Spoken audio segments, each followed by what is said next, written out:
is Notsam Wrestling. Introducing your host from New York, here is Sam Roberts.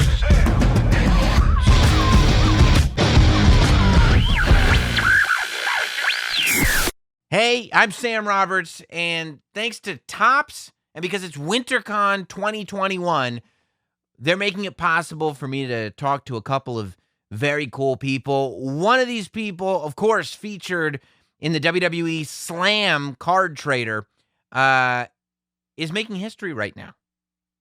And this person is none other than Bianca Belair. And Bianca, the question that I've been wanting to ask you for actually a long time now, is it too late to jump on the bandwagon? All I can say is it's never too late to jump on the bandwagon. I always leave room for error. It's all good. it's always room for improvement. And just as long as you eventually come to your senses, I'm all good. Good. You're a better person than I am. Then I'll say that. Okay. I don't hold grudges. Good. I mean, that's probably why you've succeeded as much as you have. I'd like to think, the last year or so, I'm like, okay, I'm happy with how I've done. But then I look at you and I'm like, the match with Sasha Banks at WrestleMania is going to be your first year on the main roster. And I mean, let's really look at it that a lot of that time in that first year on the main roster was kind of hype up vignettes. It's not like you've been in the ring for a full year. And it's the wackiest year that we've ever had in wrestling in the sense that you haven't been in front of live crowds yet. Still, in a year, you've managed to go from, hey, everybody, I'd like to introduce myself to, I'm in the main event of WrestleMania. Is this how you saw your first year going? I definitely didn't see my first year going like this, especially with what's going on in the world. No, I had no idea. And I always say I focus on the things that I can control. And there's so many things that you can't control. So I just always try to do my part and do more than my part. Like I always say, I don't do the bare minimum. I go out there and I do as much as I can, and I always stay ready so I don't have to get ready because, here opportunities, they just show up and they come out of nowhere. And if you're not ready, then it's going to go on to someone else. So it's been a wild year. And yeah, I was talking to someone last night and I was saying how, I haven't even been on SmackDown for a whole year. Yeah. And, being in WWE, you always, the goal is to go to WrestleMania. Like that's the biggest thing that you can do. And I'm going to WrestleMania and I could possibly be walking out as a champion. So it's been it's been a wild, fast ride, but I'm staying ready. Is there pressure on you in the sense that like at the Royal Rumble, right? It's one thing when somebody new wins the Rumble and people are like, oh, are they just trying to convince us that this is who we should be rooting for? But it's another thing when literally every conversation I had with people who are fans, people who work within WWE, everybody was like, well, no, this should really be Bianca's year. Hopefully the right thing happens because this should be her year. And I'm sure you picked up on that energy, right? When you know that this is kind of the expectation, but now it's on you to deliver and prove everybody right, or some of us wrong. Is that a lot of pressure? I just feel like as a competitor, especially being an athlete my whole life, you can't fold or crack under pressure. Being an athlete, that's a part of the game, right? And I always keep in my head what my daddy always tells me. I remember for TakeOver Phoenix, actually, I was telling him, I was like, I'm so nervous. I'm nervous. My dad's like, it's okay to be nervous. It means that you care. It's okay to be nervous. Just don't be scared. Don't ever be scared of nothing, anything. And so that's how I always approach everything. Like I'm nervous because I care, but I'm never going to be intimidated. I'm never going to be scared. I'm never going to fold or crack under pressure because that's a part of the game. In order to be, I feel like the most successful people are the people who don't fold or crack under pressure. And, but it's an amazing feeling to know that I had people backing me and people like rooting for me and cheering for me. It gave me so much more confidence. So to me, it wasn't pressure. To me, it just gave me even more confidence and more assurance. that I am supposed to be here. And I always try not to seek validation in other people, but you can't help feel a certain way when everyone is rooting for you. And I just wanted to deliver for not just myself, but for everyone. I think that that was what was so amazing about my victory at the Royal Rumble. I feel like it wasn't just about me. I feel like everyone was included and everyone felt like they were along for the ride and they were a part of the moment. Yeah, and I felt it was a great moment because it was one of those moments where you emoted, right? You showed exactly how you felt, and I felt like my perception was everybody watching was like, "Yeah, that's us. That's our emotions being reflected." Um, I told you not long after that takeover, actually, that like when I saw when they put on that NXT Combine, when they put it on the network, it was like 7 hours long, and it was just one of those things that you just put on. And I saw some of the stuff that you were doing, like without all the pageantry of wrestling. Just here's what Bianca just does in a gym. And then I remember specifically after that, we were talking about your deadlifts, and you told me like, yeah, I hadn't done that in like a year before that because my back had been injured. And I was like, I mean, it was like it was so mind blowing to actually watch, not just hear the story, but watch the athlete that you actually are. But you also, I mean, when you came to WWE, you didn't have you didn't have a ton of pro wrestling experience. As an athlete, have there been moments in the ring where you're doing something for the first time where you go, "Oh, wow. Oh, that's what this is. I didn't realize that's what that was." I feel like I had that moment from the very first day I walked into the performance center. Mhm. I've been an athlete my whole life. That's just a part of who I am. I've played every sport in the book since the age of 5, and so I feel like a lot of things naturally come to me very easily when it comes to like the physical aspect of wrestling. I think the very first month I was at the performance center, I was like, "Oh, can I go try to do a 450?"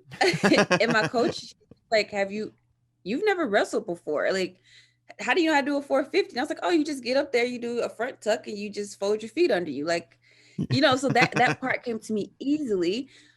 But I had the realization that wrestling is way more than just getting in the ring and just the it's more than just doing moves and getting in there and showing your athleticism. I learned that very quickly with, it's all about, it's so much about like your mentality. It's so much about perspective, stuff that goes on behind the scenes and like keeping your perspective in check and focusing on things that you can control. It's not just about your physical capabilities. It's actually about performing. The performing part and the entertainment part of WWE is, to me, is the part that didn't come as easily as the physical side. It's about like the crowd and the reaction with the crowd and the cameras and like you're in there with fans and knowing how to perform in front of fans, but also knowing that there's people, thousands of people behind the camera that are watching you, and now having to adjust with no fans and really having to depend on your performance is a whole other thing. But I will also say that even though the physical part came very easily to me, there are certain things where like it just scares me. Mhm. Survivor Series, I did a why can't I think of it now? My mind just went completely blank. I did a with Lacey Evans. Oh gosh, now I can't remember. My mind just went blank. I don't know. I mean, I wouldn't. Did I forgot, but Yeah. there's a lot of things that I do sometimes and just like I'm scared and then we actually do it and I hit the mat. I'm just like, okay, I thought I was athletic and physically capable, but it's some things that just aren't for me. Yeah. Yeah. Yeah, like not everybody is supposed to do everything, right? It's okay to be specialized. Yeah, and I'm a person that's very specialized. I know what's for me and what's not for me. Yeah. So Well, I mean, yeah. and it's amazing to already you're at this point in your career to already kind of be aware of that. But also, like, I don't think people realize the difference. This isn't like other sports where, you take the fans out and like it's more difficult, but you're still doing what you're doing. In this thing, the fans are everything. I mean, the fans tell you basically what to do. Like they're helping you know that the story that you're telling is being told. I can't imagine how difficult it must have been to walk in to that Royal Rumble, to go in at number 3. So you're telling this story over the course of an hour. you've got piped in crowd noise. I mean, it's better than the performance center, but it's not the same thing as being in an arena. And still, you're able to come out at the end of that match with this sort of emotional moment where you have taken people on this story. Did you have to kind of in your head walk yourself through the steps of how am I going to bring people on this ride, even though they're not actually going to be in the building on this ride with me?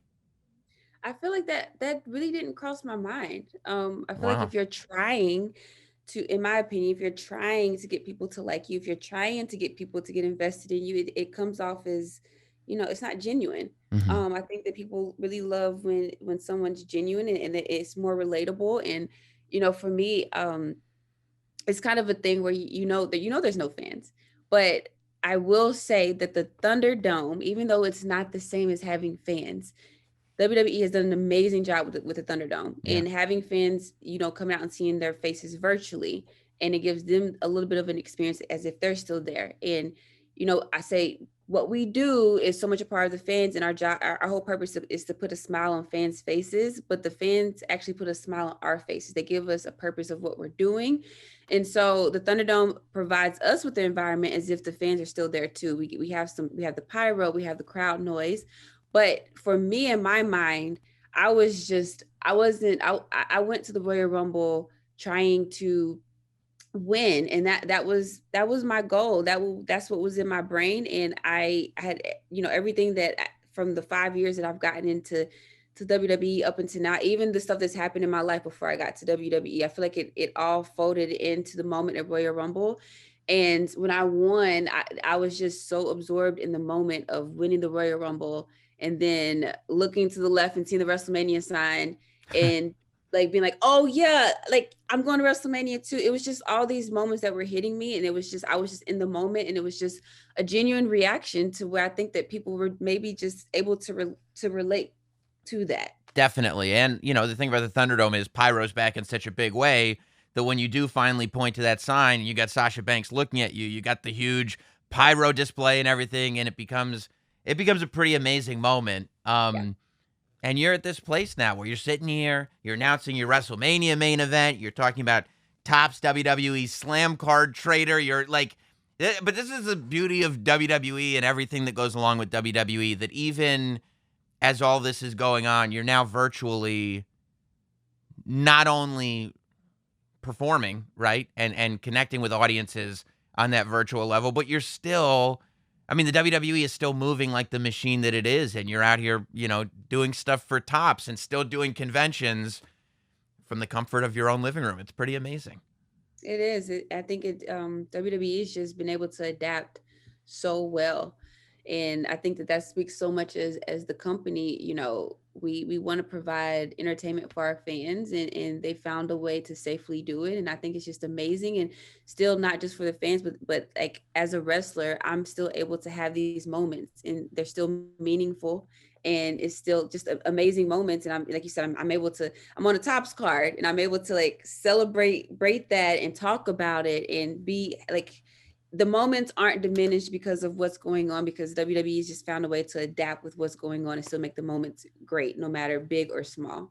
And I'm never shy about my opinions, positive or negative. So for the record, I want to say right now, not only do I think that you are ready for the main event of WrestleMania, quote unquote, I truly believe, as I'm sitting there watching SmackDown, that when I look at Bianca Belair and Sasha Banks at WrestleMania, like, this is a match that is going to be, I mean, 15, 20 years from now, talked about, when a whole new generation of people who are little girls right now watching something that they never thought they would see are going to be able to watch this match, and they are going to point to it and say, that's when I knew that I could be a wrestler too. And I think it's really an amazing thing when you realize that you're on that moment, and for you, that you are that moment. It gives me goosebumps when I think about it.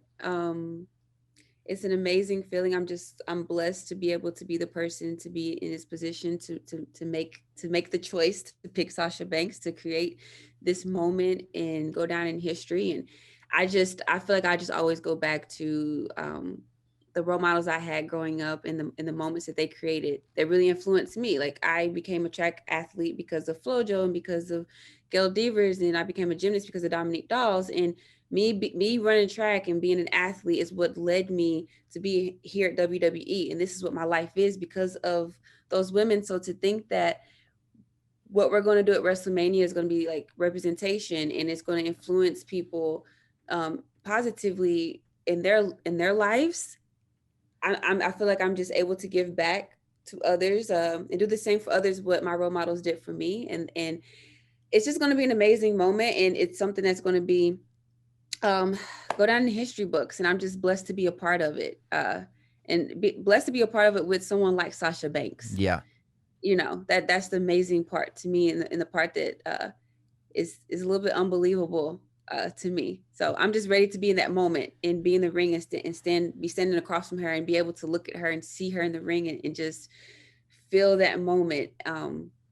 Yeah, it's yeah. Well, I can't wait to see it. I appreciate you for even giving me.